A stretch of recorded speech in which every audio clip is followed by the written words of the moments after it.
I've got a PCB just arrived from JLC PCB. This is a module. Oh, I've got the it's this module. It's called Butter. It's got buttons and an OR circuit.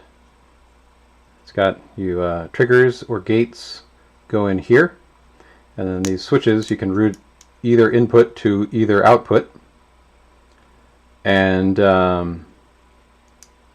then there's also a manual gate, so you can have a button or the input. That's why it's called butter. Anyway, this one didn't work. This is my first attempt, and where's the other part of it? Here it is. It was way too complicated. I didn't know what I was doing with this. I got carried away using a CMOS switch when I should have just used a comparator. So anyways, 2 boards. Now it's down to 1 board. Much simpler, much better. So yes, give me a phone. That'd be awesome. I have tried to stream music, like hold music, background music, while I've soldered in the past, and what happens is I end up just playing with the music and messing up the soldering. Even the simplest, the most straightforward, best documented build I've ever done, big honking button, I screwed up because I was trying to play music at the same time. Anyway, hang on, is this lag me? I think...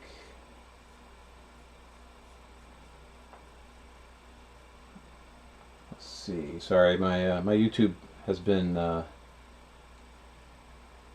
freezing a lot. All right. Anyway, so this one I'm going to start out. There's a comparator. This is the only IC on here right now. It's an LM393, and so I'm going to start out with that.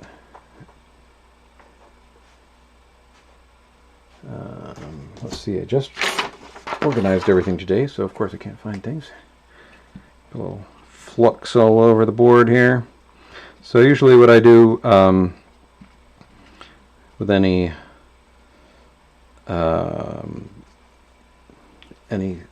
surface mount build is I put a dot on everything first. 1 dot rather than just the parts I'm going to do. So I'm going to start out with that. Fan, sorry for the noise here. Let's see.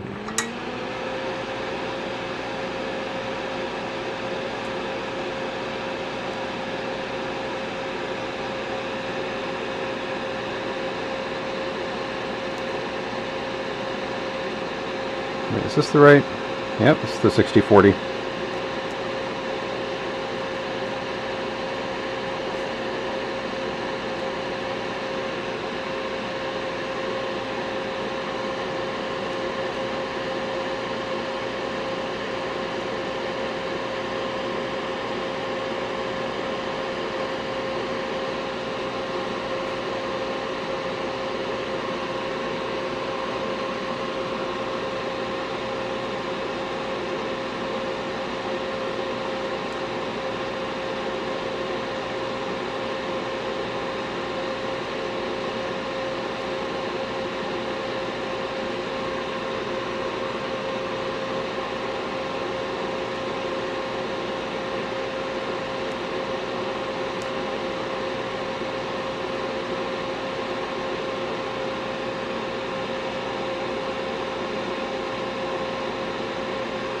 All right. This picked this up at an antique store, and it seems to work. It does the trick. All right. So where'd that? There it is. So here is the LM393. Rotate it this way.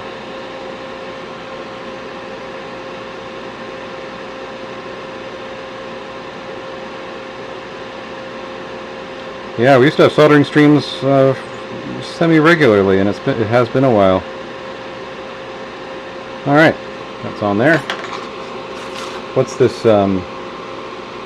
size? The LM393 is a SOIC 8. That's the footprint.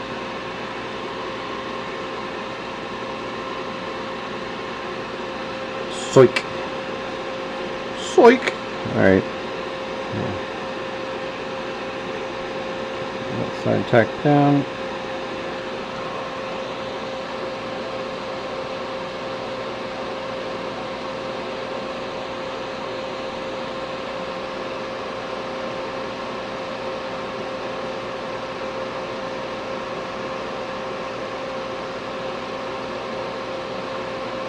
I still haven't picked up a hoof solder tip.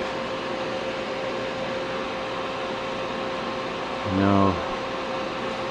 People love the hoof solder tips. I have not tried it out yet. Still have this fine point one does the job for me. I've got two tips basically. This little one and then the sort of a standard chisel tip for through hole. Alright, that's done.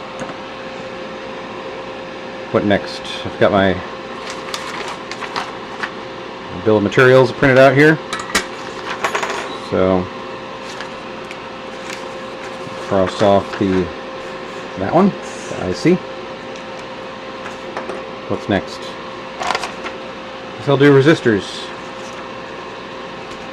My resistor book. What do we have first? The resistor section, I've got a 470R. That's, oh, I have that. Great. All the resistors in here are from my first batch of nonlinear circuits builds. And I got all the surface mount bits that I needed for that. Put them all in the book, and then since then I haven't really added much to the book. I just any new ones that I get just sort of live in the bag in a box. But I just organized that today, so now at least all the resistors are together and all the capacitors are together and all that, so I can find everything pretty quickly.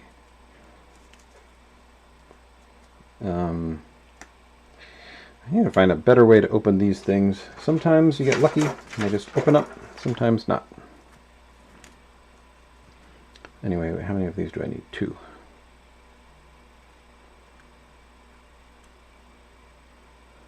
Wow, this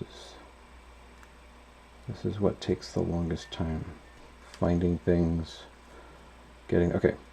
1, 2 of these. Throw it down here, do one at a time. I'm going to put this back in here, but I remember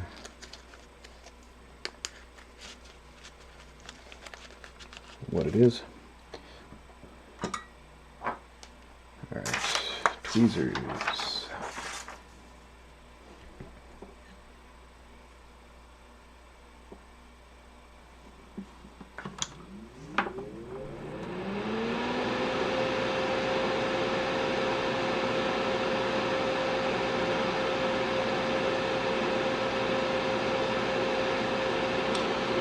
Wait, I don't even remember what this one is for. Is this the LED at the top? Because I only have 2 of them, but there are 4 LEDs in this. Oh yeah, the outgoing LEDs, for some reason I decided didn't need a resistor. Am I right? We'll find out.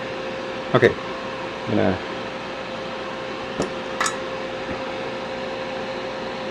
sometimes I tack everything in place and then go through all at once.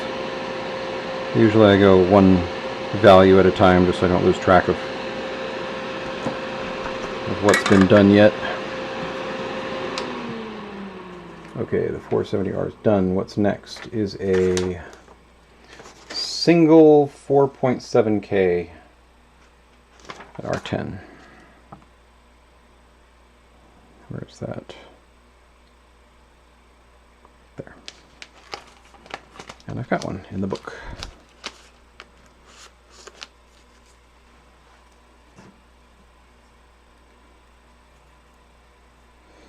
Fortunately, once these are, once I've already got it open, you just keep peeling there. Yeah, this tweezer tip under the plastic works sometimes, and for some reason it doesn't always work for me. Where are we at? R10.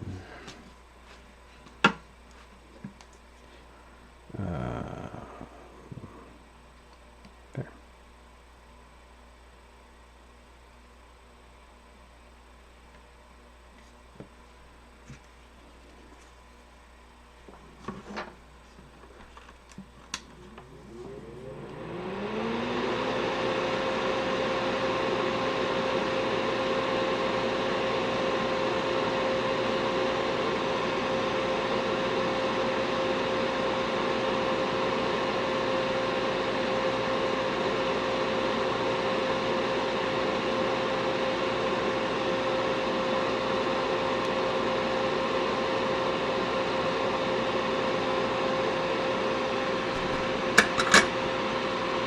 Okay.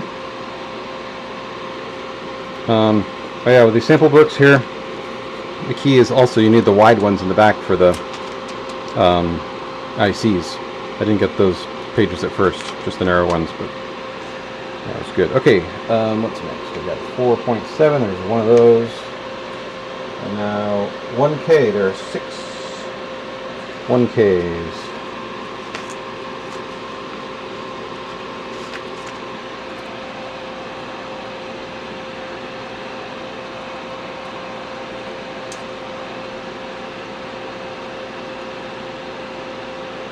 Yeah, so I'm trying to, this is a new one I just finished up.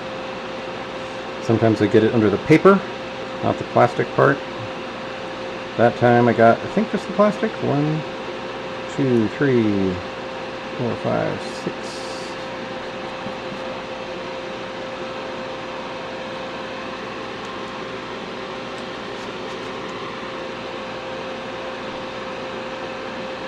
Okay. 1, 2, 3, 4, 5, 6. Great. And those are the 1Ks.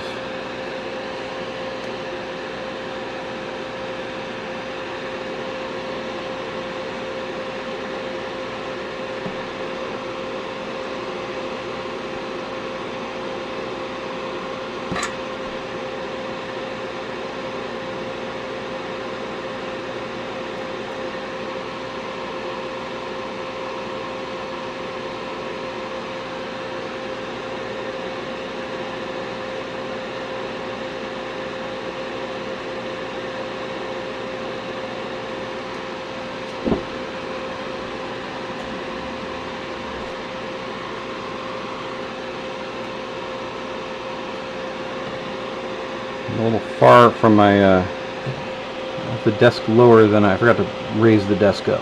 It's a standing desk, so it's a little low today.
That's 1, 2,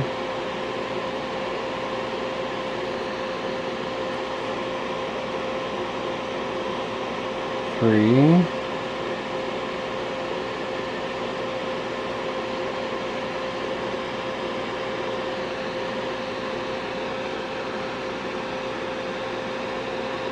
4,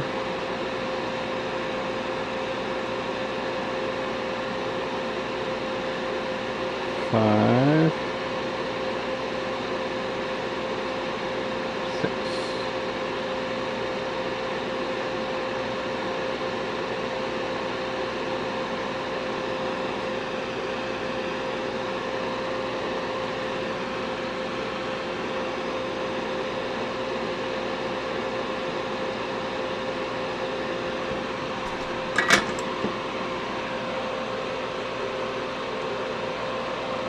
Okay. 1 cave done. Now there are 6 10Ks.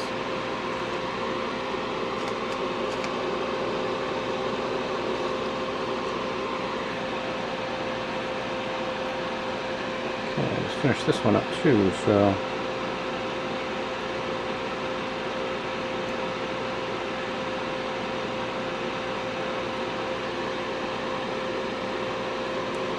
One, 2, 3, 4, 5, 6. Is that 6? 1, 2, 3, 4, 5. 6.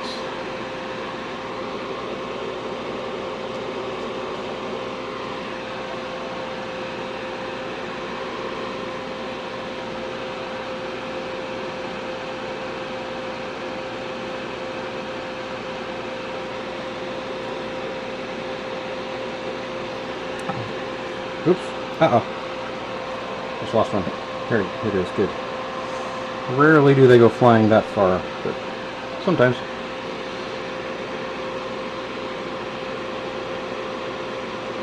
Okay, what are we doing here? 10Ks.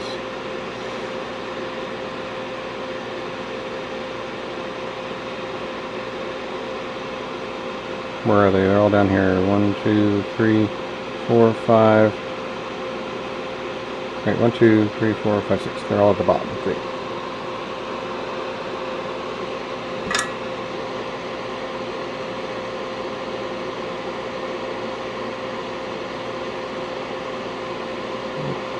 So I'm still very new at PCB design, and so far every one that I've laid out, I've done it, and then it's kind of a mess, and so I trash all the traces, move a few things around, and start over. So, what's going on here?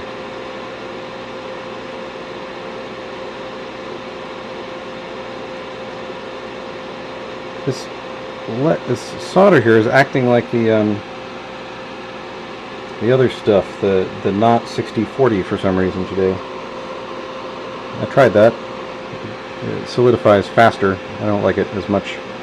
Some people love it, but I like the good old 6040. Anyway, this latest one, I would love it if the traces were prettier, like the traces all sort of doing a nice sort of geometrical shapes.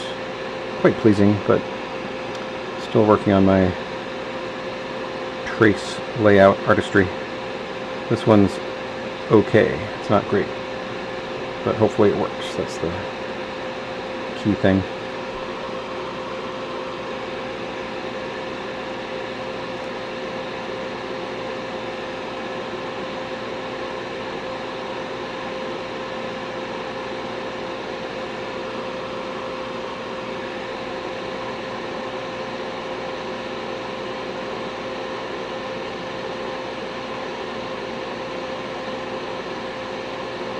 Got the iron at 355 degrees, which is about what I always have it at, more or less. Okay, so where was I? This is the 10Ks, and there's 6 of them. So now I'm going to do the other side.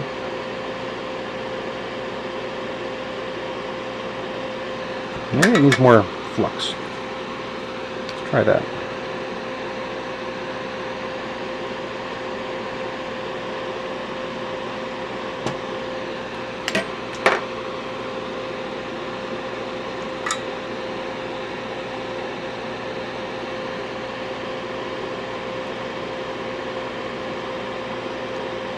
Nope. Oh yeah. There we go.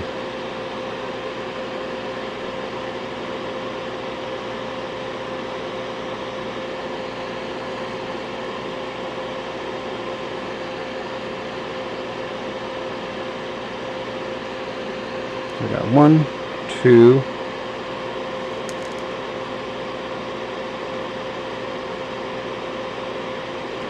3,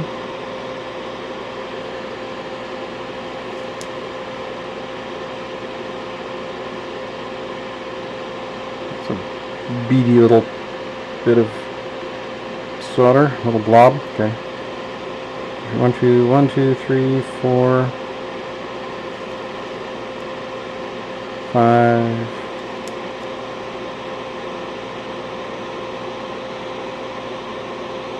6.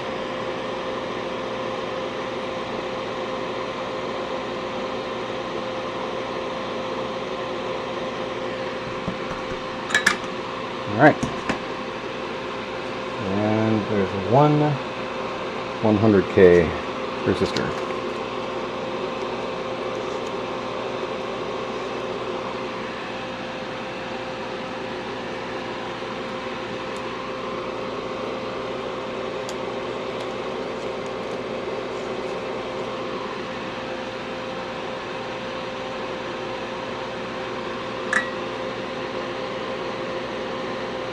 There it is.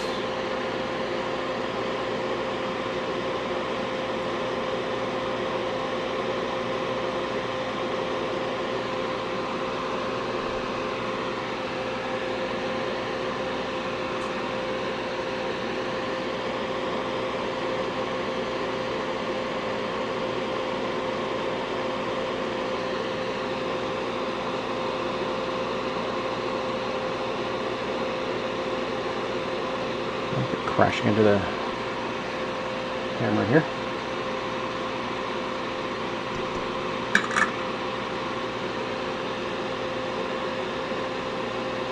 Looks decent, I think. Everything's looking good.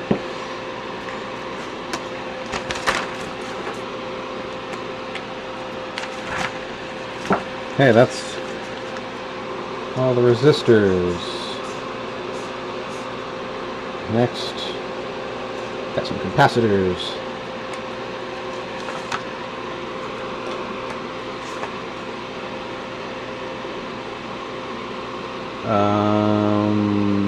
The 10 is radial, so I put that on later. The 0.1 UF, which is 100 nanofarads here. So the 100 NF. I've got one of those.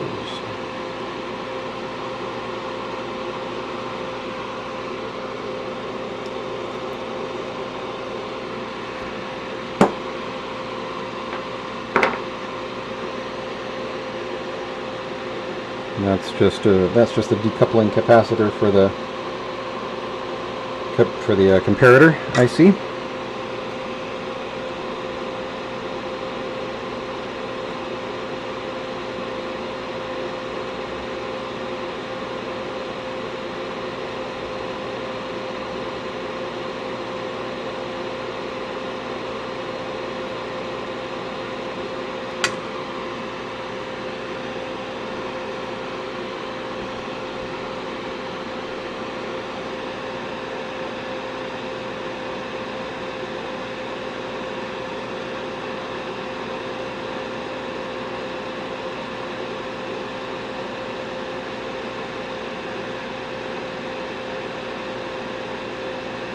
All right, that's good.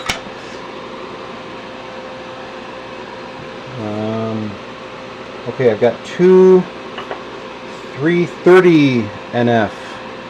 That's a 0.33 UF. I think that's new, so it's not in my book. Right, over here.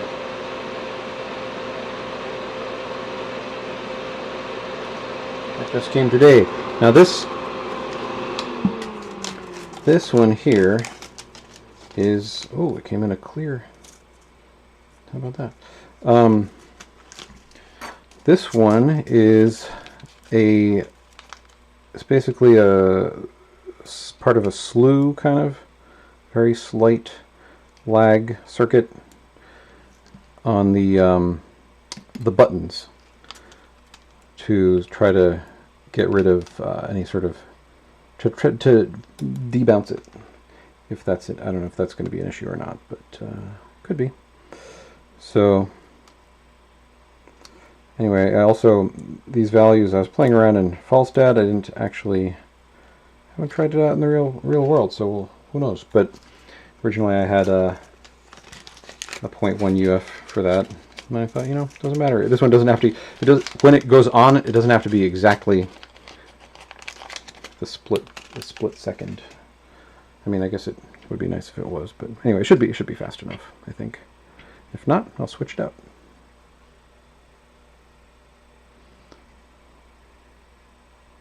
I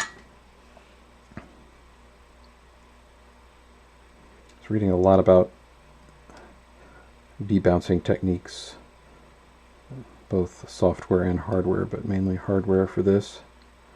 Now, I don't know if debouncing is something which I think it would matter in this application. This is mainly, this device is mainly, it's a manual gate, and I want it to be able to advance the step on something like the Bindubba sequencer, which doesn't have a built-in manual advance on it. And so I'm not sure. I mean, since that one can run at audio rate, it's possible that the debounce on the button on the tactile switch is necessary, but it's also possible that a microcontroller runs a lot faster, and I know that's when the real issue comes in, is when you're using that to trigger a pin on a microprocessor, and those are, like this is audio rate is, tens of thousands of cycles per second versus the microprocessor, which even a slow one is millions of cycles per second.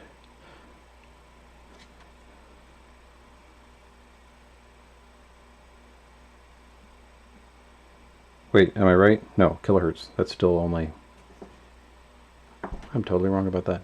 That would be the megahertz. I don't know. Anyway, it's late. Breathing solder fumes. I think it would matter, but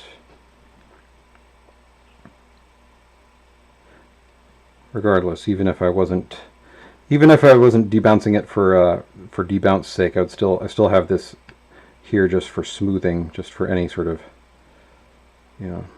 that's why it originally was the standard 0.1 UF, which is just a good old small smoothing capacitor.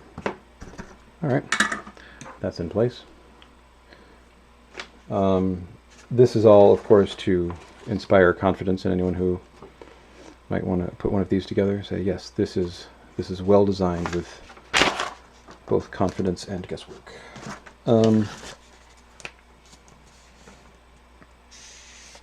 Okay, got that one and that one. Now we've got some diodes. Got one. This is only a positive. I'm not using the negative 12 volts, so I've only got one. I've got a... oh, this one's actually, for this, this is the input protection diode, and I designed this footprint here so that you can use either a surface mount if you want, or through hole, and I've got some through holes, so I'm going to use those. What next? Got a surface mount 4148.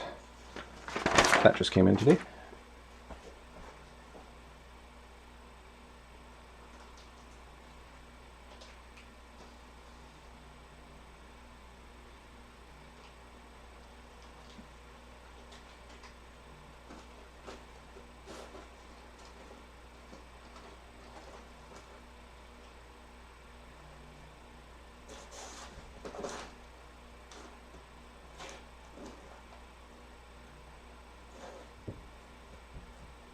Looking for diodes, seeking diodes.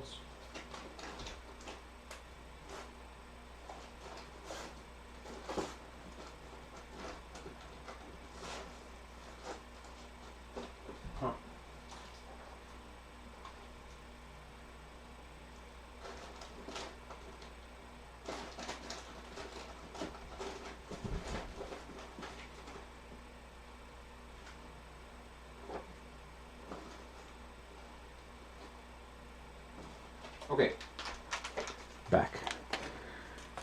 Just looking through my brand new organized bit. Okay, the 4148 standard diode. We got how many of them? 4 of these. These are for the OR circuit. These are, one of these is after each. Oh, that just threw them everywhere. There's one. Another one around. There's one. I actually only ever really lost one surface mount component that went flying off, never to be found again. And unfortunately, that was a $20 DAC for Ornament and Crime. But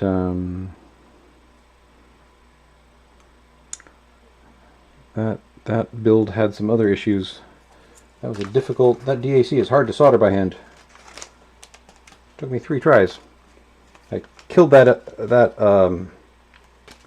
DAC and then lost it, and then killed the board in the process. And then the second one, I also killed the board, but not the DAC. And then third time it worked. All right, here we go. These are little 4148. Oh, and polarity matters for these.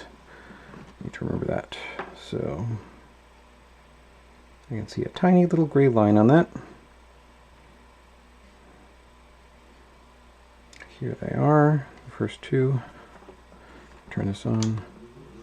Tiny little line.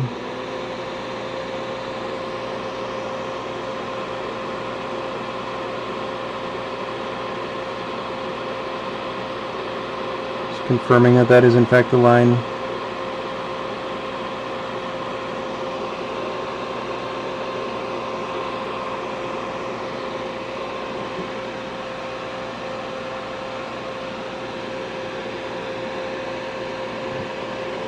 Yeah, it was a bummer with that $20 DAC because most of these parts are a cent.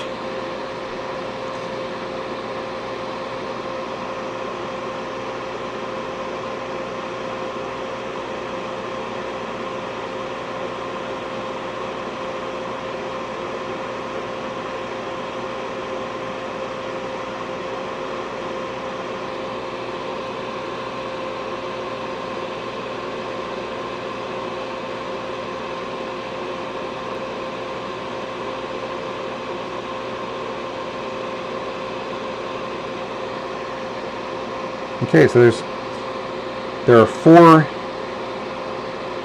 There's the other 4148.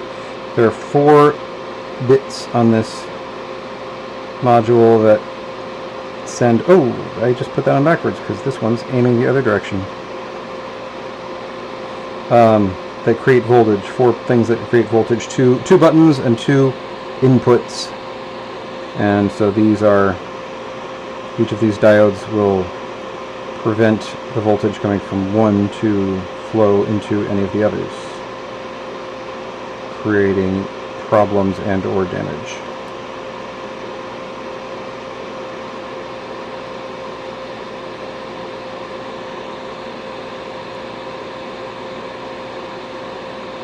I love the OR circuit. That's the first passive module that I ever built. Without any sort of, just on my own homebrew type path. I mean, I did a multiple, I guess, but that was less interesting.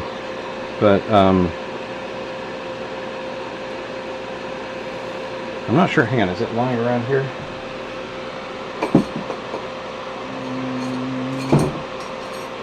Yes. No, this is the mult. It's similar to this though. This is the mult that I built. Drilled some holes in a blank, and then had this bit on the back to solder it all together. And instead of this for the OR, it just strung diodes from one to the next, so the electricity current would only flow in one direction. Is this one right? I'm having trouble with this one.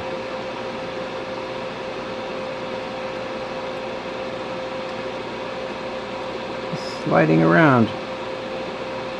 Very small feet on this diode. Last one, where is it? Okay, they all point, this one's pointing the same way as the first two. They're all aiming toward the IC, which is, they go into the IC, which is the comparator, and then there's a voltage divider with, where are the resistors? The 4.7 and the 100 maybe?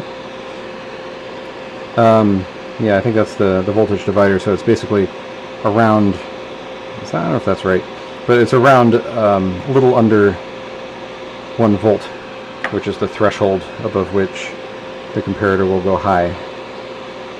Okay, that's that. I just did a voltage divider for that, not any sort of linear regulator, because it doesn't have to be exact. It just needed to be, you know, enough to get triggered when it's not nothing.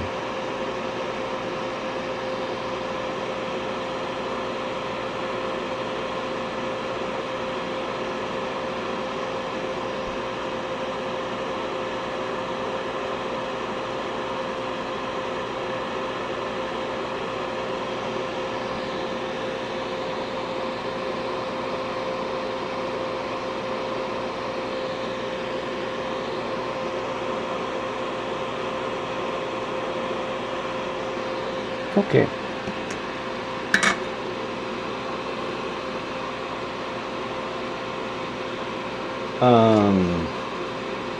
What do we have here?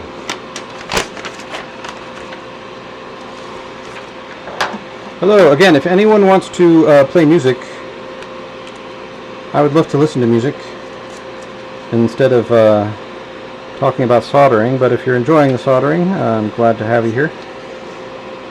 Okay, that's the 4148. There's 4 of those.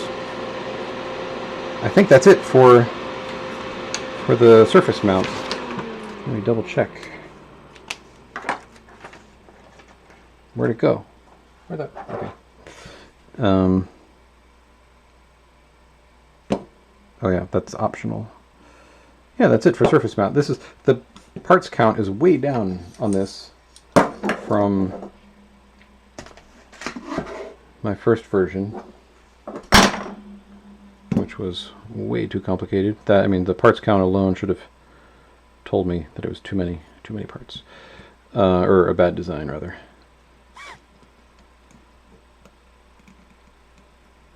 Okay, I've turned off the iron and let that cool down while I throw some components in. So I've got, what do I have here? I don't have too many.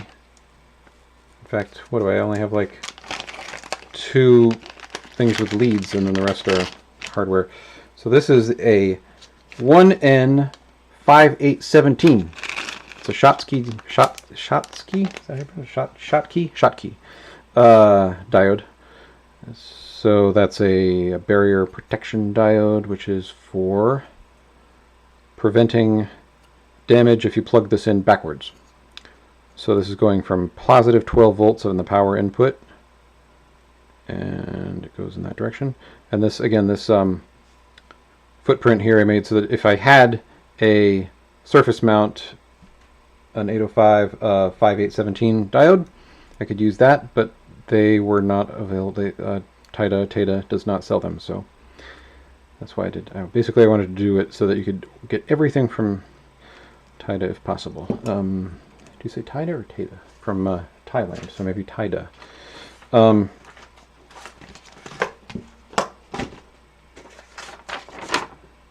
It's amazing how fast that comes from. I got this package from Bangkok today, and I ordered it about 5 minutes before it showed up. It's so fast. Slight exaggeration, but yeah. What else? Oh, the 10. There's one 10 UF capacitor. I'll throw that in too.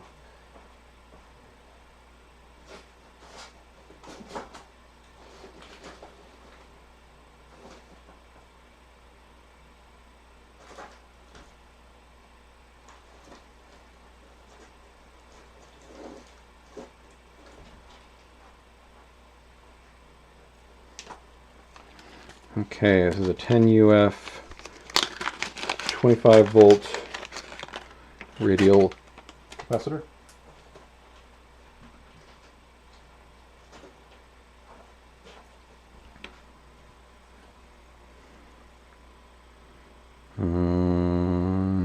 Long lead is positive. That's the one with the little plus. That's not the white stripe half, and also you can see the white capacitors are nice like that, where the big white stripe lines up with the white circle there. Alright. Anything else I want to place now while the iron is cooling down? I don't think so. That's about it. Let's see, can I touch it yet? Yes, barely. Quickly, briefly. Okay.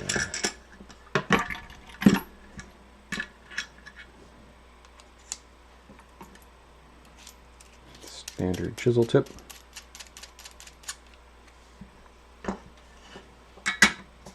Heat that back up. Got the Hako D555, is it? FX. Whoa, not 55 at all. FX888D. And going to that from my cheap little Weller station, analog station, which was great for many years. But going to this was so nice. It's already up to, it's heated up already, and I know it's the right bit. Right, so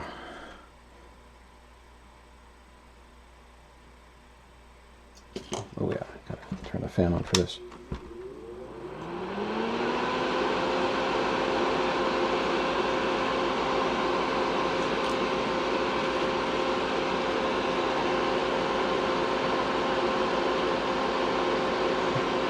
This fume extractor, great purchase because of the extracting fume part. I knew that I was spending more than I needed to get the blue one that matched my soldering iron. I was like, I'm paying for the brand name, but the brand name, but I didn't mind because it's cheerful and it works really well.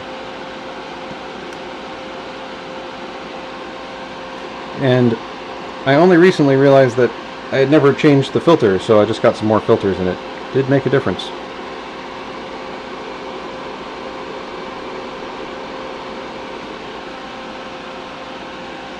Alright, that's that.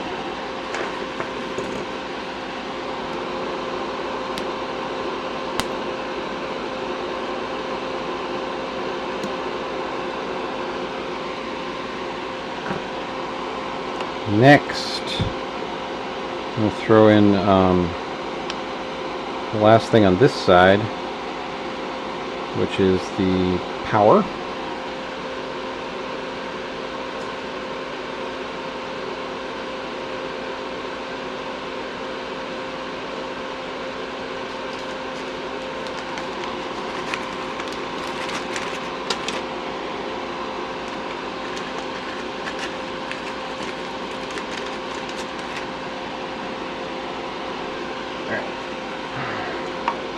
One, two, three, four, five.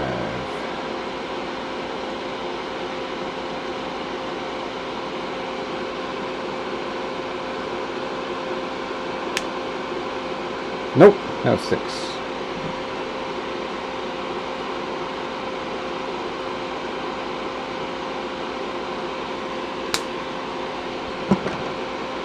Okay.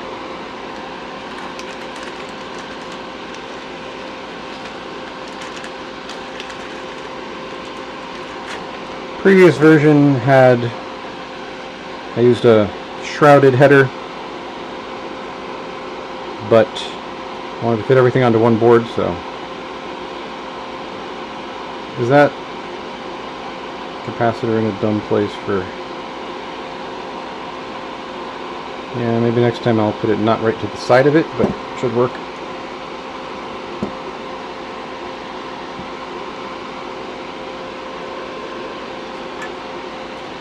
Almost out of solder here on this reel, but I've got another one.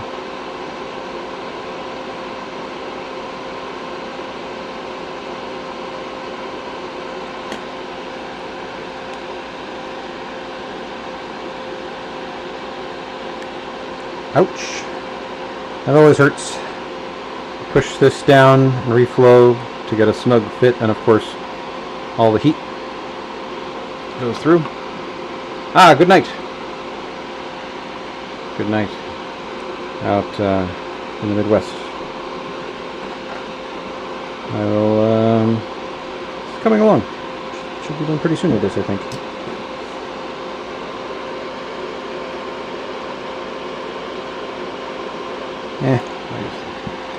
Helping hands, that's what they're for.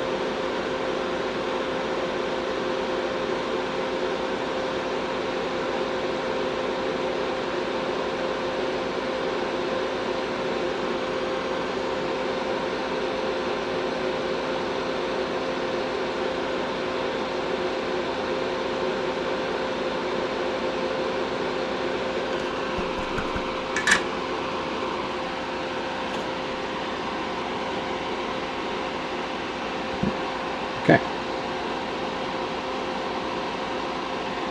Great.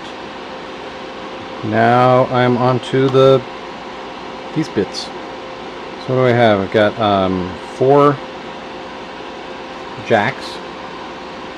Oh, wait a minute. I forgot to remove the connector sockets from my from the bill of materials from the previous one. I don't need those anymore. Alright, so I've got 4 power jacks, 4 bright LEDs, 2 switches. Okay, I'll be back. Back in a moment. Gotta go dig through my newly organized drawers and try to find those parts.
Okay.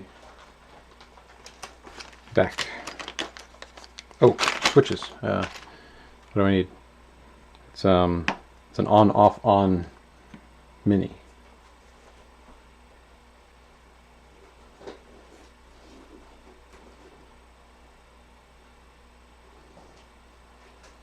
Oh wait, is it a mini or a sub-mini? It is 5290. Not this one. Oh, it is a sub-mini, and this one's a mini? Is it going to fit or not fit?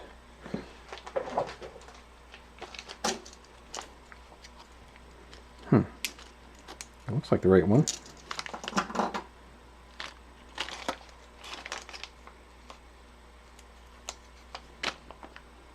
Let me see if I can find another one.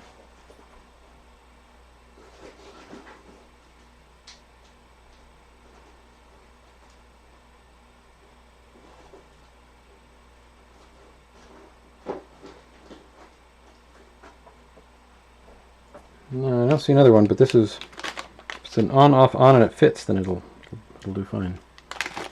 Let's see. Does it fit? It does. Great. That'll work then, because it's an on. That's all that matters. It's an on, off, on. So in the middle, it's off. You can select which direction it is. It has a different part number than what I have in the bill of materials. But either that got messed up, or they have several. But either way, yeah, this is the same as what I had in there before. I think the one I had in there. Actually, I think I got that from Funk, and it looks a little shinier, but is identical otherwise from the looks of it. But you know what to say, if the switch fits. Okay. Throw those in. I've got 2 buttons.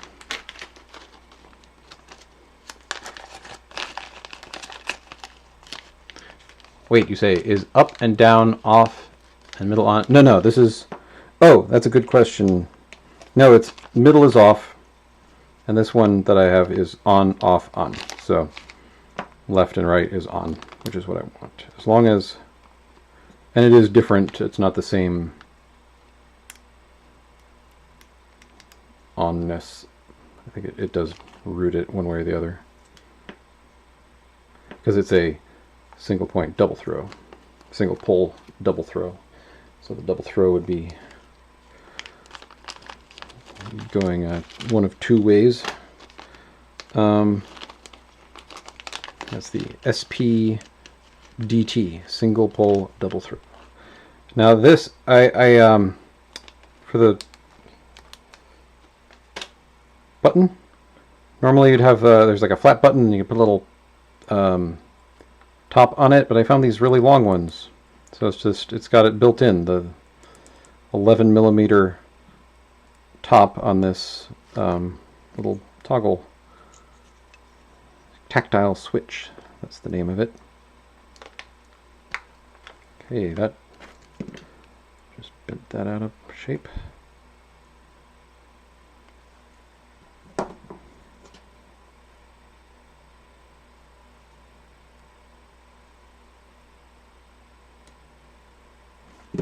Another one.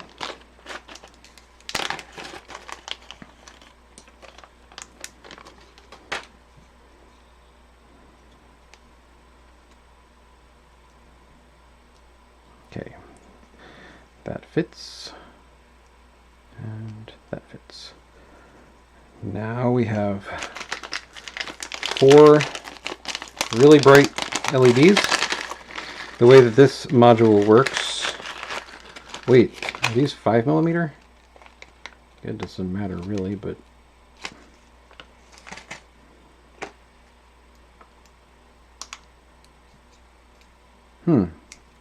yeah. Oh, they might be a little tall. I'm gonna go with I'm gonna find the 3 millimeter ones. Be right back.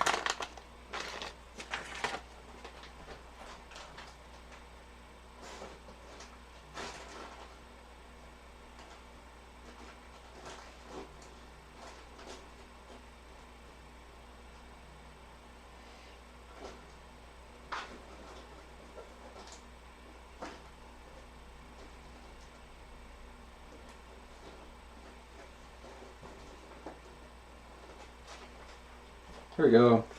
3 millimeter white. So again, the way that this works, this module, the panel, let me find another panel. Instead of having the LEDs poke through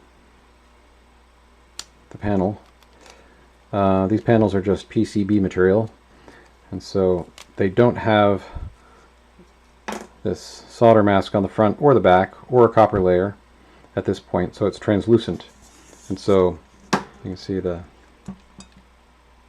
LED will light up from behind and just make the whole thing glow. or at least a little spot of it glow. So I want really bright ones. And the polarity matters because they are diodes. So longer lead is plus. This is the footprint that I was using did not have a plus, and it's a little, you can see it has the square pad, which is negative always, and then the it has the flat side, which is barely visible there, which lines up with the flat side of the LED. There's a bunch of different things that tell you which way to orient it, but usually there's a little plus, and that's handy too. And so that was missing, so I added that to this version. That's one of the improvements I made. So the longer lead is the positive. There it goes. Bend a lead to keep it in place. Doop.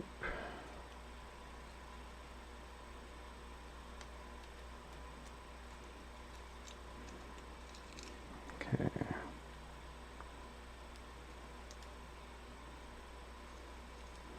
Same with that one and that one. Now this one, actually, these I should have done before. Normally, so I'm just placing all of these, and then I'm going to put the panel on so that everything lines up with the holes that they're supposed to go through. And normally you'd put the panel on before you put the LED, before you solder the LED. You sort of place the LED, and then you put the panel on, screw it down, and then you let the LED slide through the hole to where you want it to be, and then solder it. But in this case, I just want them to be flat against the board. And in fact, these other components are probably not going to shift around much, so I'm just going to solder everything right now before I put the board on, and only do that for the jacks. So here we go.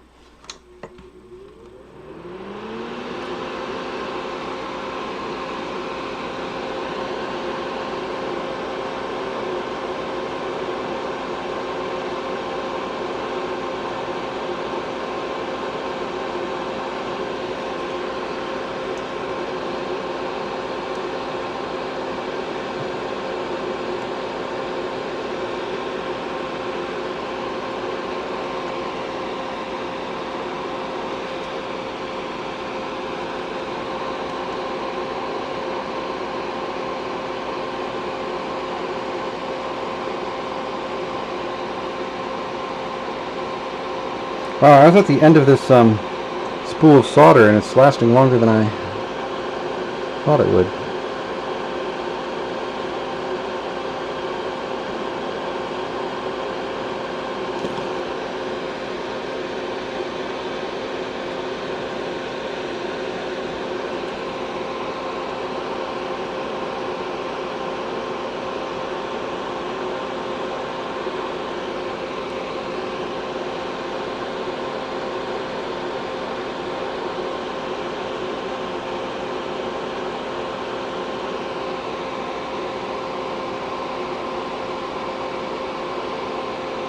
Oops, bridged.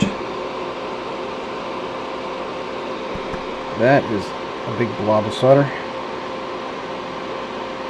Alright, I think I got that unbridged.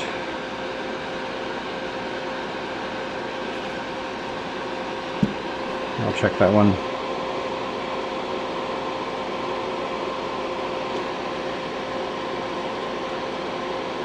Again, I'm soldering one lead and then reflowing it while I push the component against the board so it's flat against the board, and then doing the other bit. I did that. There's one more here, one more switch, that other switch. I'll do the same thing here. I'll solder one lead, and then while I push it up against the board flat, reflow it.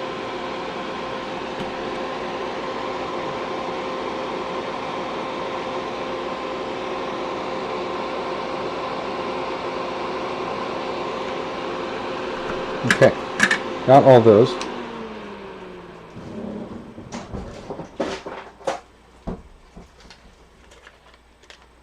I'm going to make sure that I got fix that bridge before I trim the leads.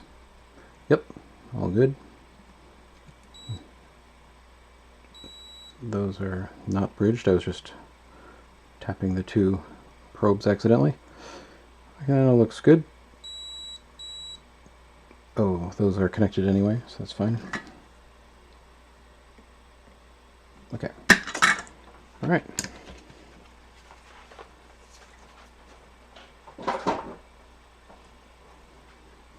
My overkill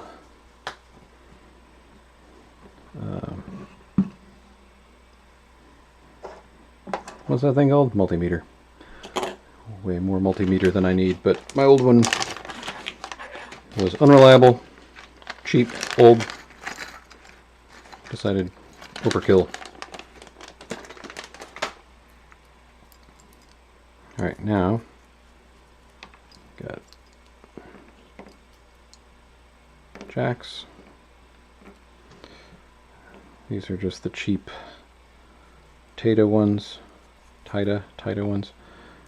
I've got a bunch of the authentic, genuine Thonkacons, but I don't need to use that for this module. These are good. These are fine. Mostly. Alright. I'm going to trim these leads.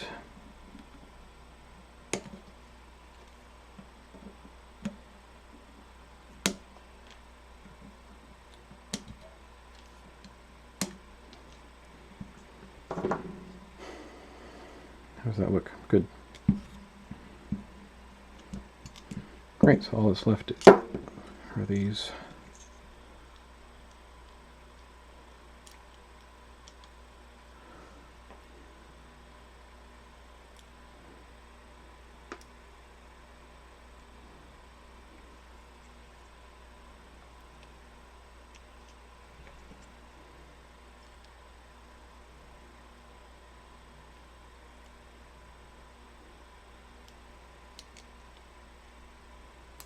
There, okay.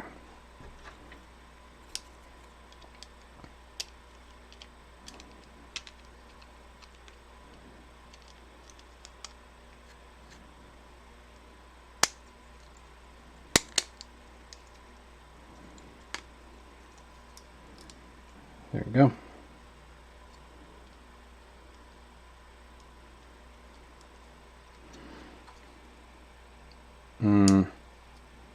It's a little bendy. What's going on here?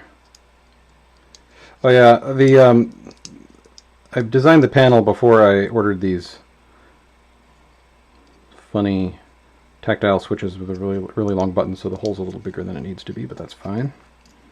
It is bendy. Why is it bending down? Maybe. Oh, I know. I think the switches should actually have. Should put the washer on the bottom side of these switches. Alternatively, I just won't tighten the screws down all the way. I'll do that. So I don't need to tighten them.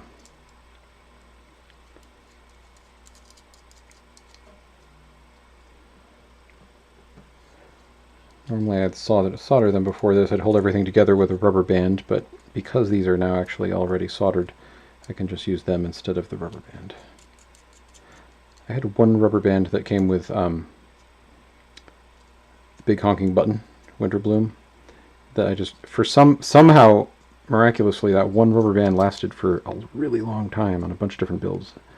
Eventually it broke, and now I can barely make it through one build without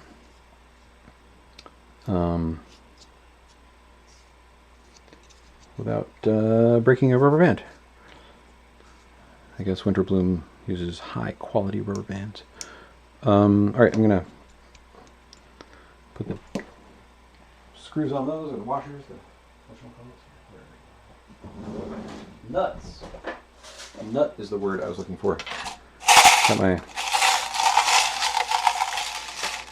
raspberry mojito tea. It was not good. I don't know why I got it.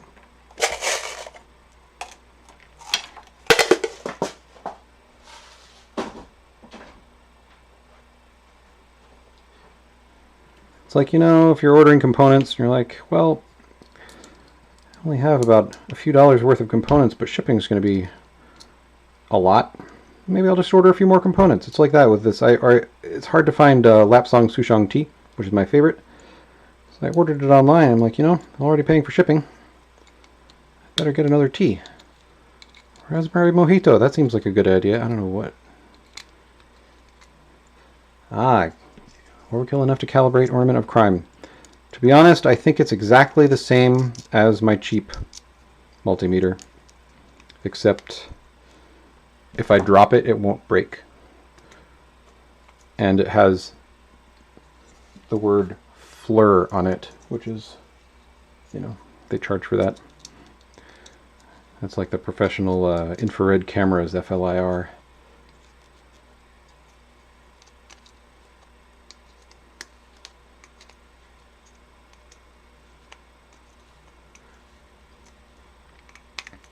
Oh, with tea, yes. I thought for Shock Value for a second, I was like, yeah, I don't. My wife does not care about which resistors I would. With tea, yes, I do the same thing. I guess for that time I was just going rogue. But yes, she likes a good. I mean, I love a Psalm for black tea. It's good tea. I got a Psalm. I got Darjeeling. That one's more because Darjeeling Limited is my wife's favorite Wes Anderson movie. I like it too. And then I also got Earl Grey. That's a good one. All right. I think Assam is my favorite standard black tea other than just PG Tips. Like if you want one with a little more flavor. It's a good one. Actually, I was walking past a bread shop today. Next door, there was a brewery. It had just opened up. Tiny little place, brand new. And they had this one beer that it was basically, it was an ale? It was like an IPA, part IPA, part ale. They were brewing it, and at the point when you'd normally throw in hops, they throw in Earl Grey tea. It was pretty good. Very floral. Giving away their secrets. All right. Here. These.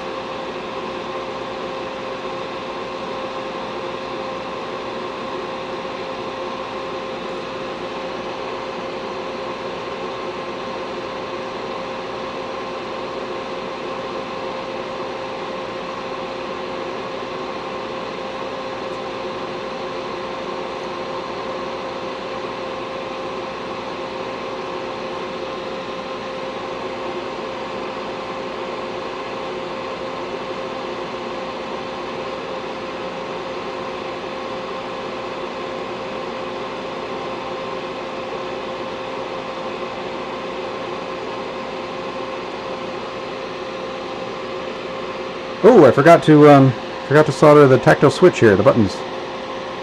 How about that?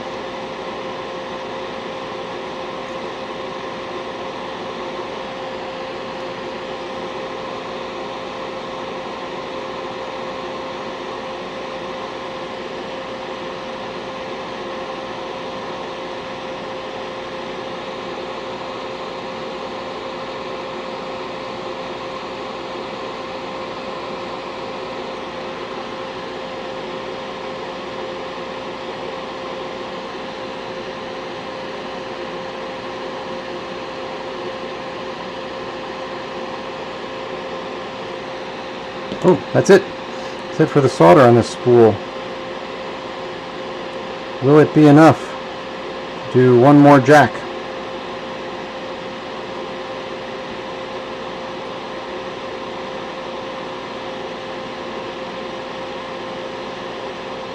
Whoa, I'm gonna get down to the wire here. Thrilling.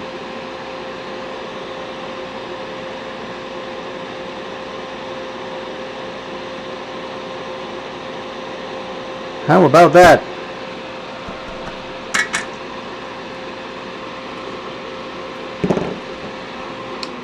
I think that's it.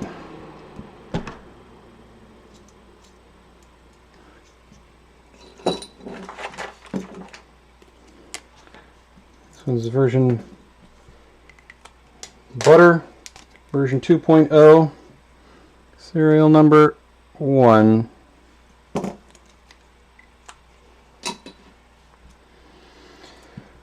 That's it.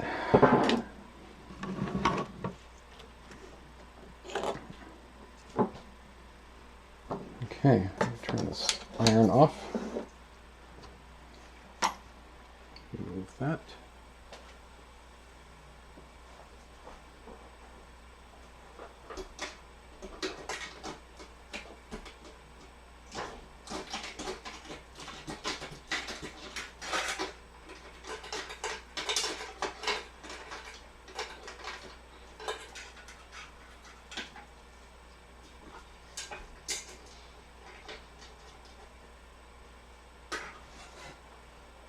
Okay.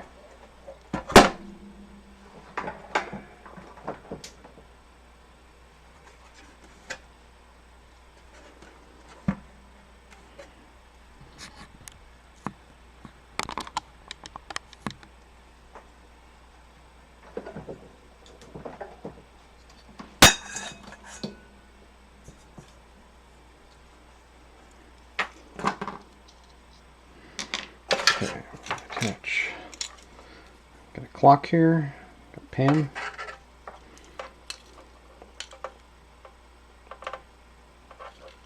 This is one of these dope for cables with the barely visible red wire. Don't like that one. Okay, plug this one in here. Red stripe, bottom. Click.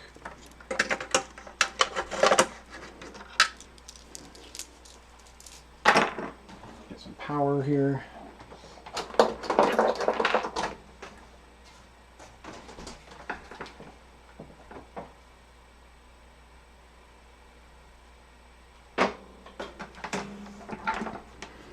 Okay, before I screw it down, I'm just going to see if it blows up. It didn't blow up. That's promising. Okay.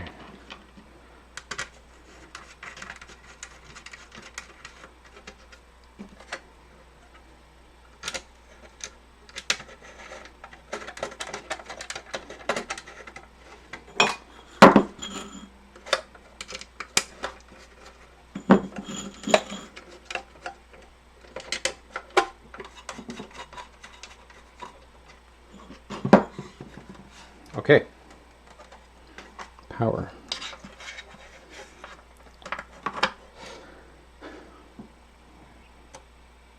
Yes. No. Well, that one worked anyway. This one should also, this button should also be lighting up this side here. And it's not. Okay, well at least one side works. That was more than with version 1 anyway. Now we gotta see if these inputs work. So what I got?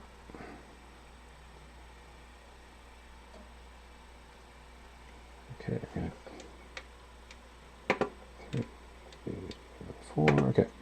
So, whoop, that's it. It's blinking. Woohoo! That's what I want it to do. Can you see it? Get this light further out of the way. Wait, I need to make it darker. Hold on.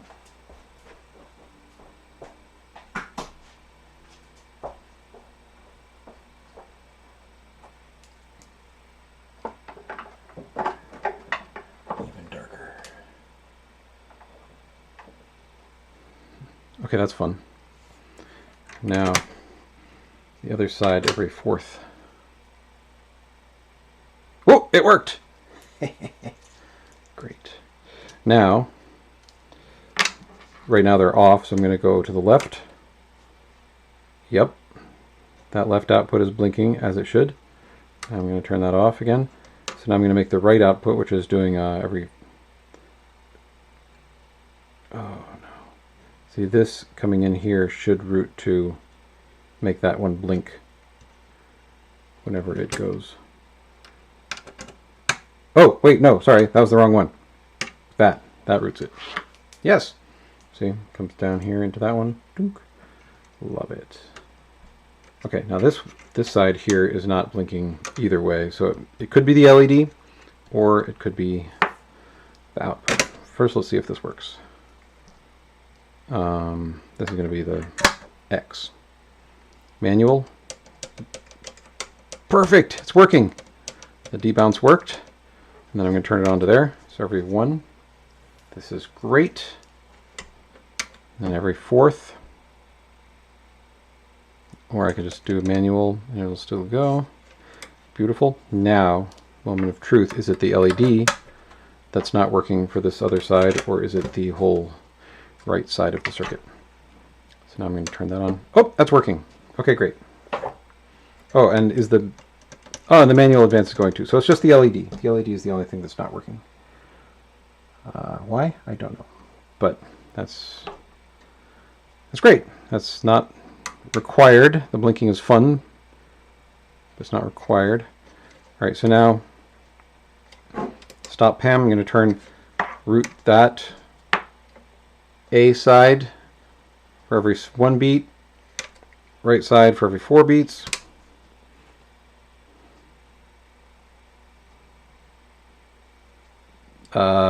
Right, so I'm gonna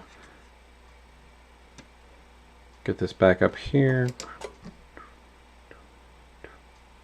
That LED apparently is broken on the Bindubba. There! Wonderful, look at this.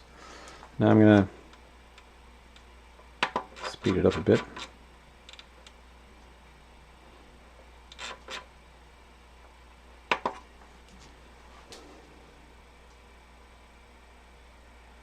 That's what I want.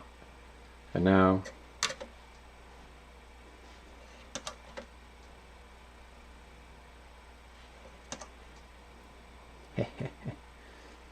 fun patterns for 1-to-1, and then now I can just make it do that.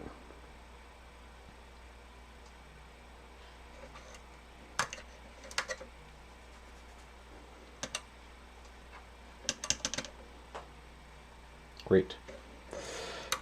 All right, so it's perfectly working except for that LED.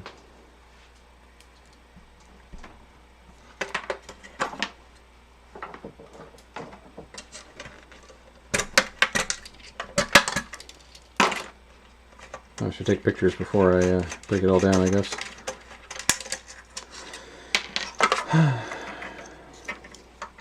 Let's see if there's anything obviously wrong with this solder of this LED.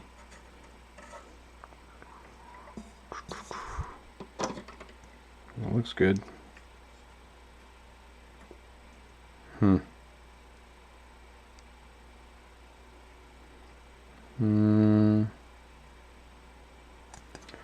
Goes through that resistor, comes in here, goes through that resistor just like the other one. That's the 470R. So that was, and then it goes, it's possible the LED is busted. That looks right though. I mean the circuit looks right.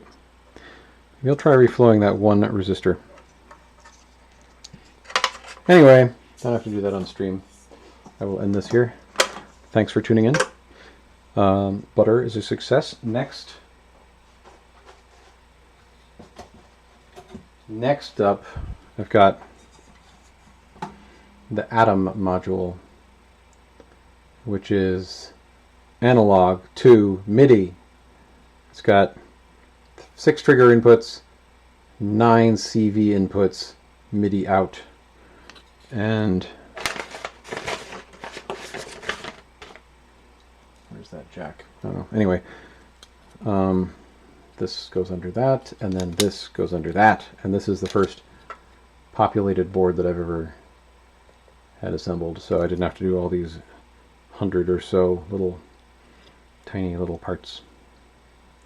It came like this, and it'll have a teensy on the back, but I still have to program that. It's fairly straightforward. Anyway, next time.